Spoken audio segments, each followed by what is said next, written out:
అసలు జనతా గ్యారేజ్ సినిమాలో ఎన్టీఆర్ పాత్రకు దీటుగా అక్కడ మోహన్ లాల్ కాకుండా బాబాయ్ బాలకృష్ణతో ఆ పాత్రను వేయించుంటే ఎలా ఉండేది? ఇప్పుడు చాలామందికి సోషల్ మీడియాలో ఇలాంటి సందేహం వచ్చే ఉండుంటుంది.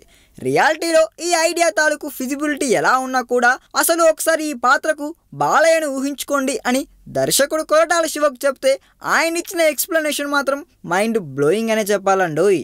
మోహన్ లాల్ ప్లేస్లో బాలకృష్ణ గారిని తీసుకోవాలంటే ఈ కథ సరిపోదు, దానికి ఇంకా పెద్ద కథ కావాలి.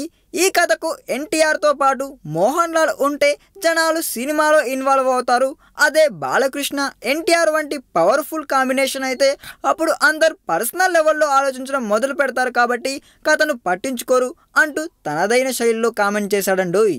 ఇక మోహన్ లాల్ను కేవలం 4 కోట్ల లోపు ఉండే మలయాళం మార్కెట్ కోసం తీసుకున్నా అనడం కామెడీగా ఉందంటున్నాడు కూడా. కేవలం పాత్ర కోసమే ఆయన తీసుకున్నాడంట. ఏదైతేనే ఎన్టీఆర్ బాలకృష్ణ కాంబినేషన్లో సినిమా రావడానికి భారీ బడ్జెట్తో పాటు భారీ కథ కావాలన్నమాట.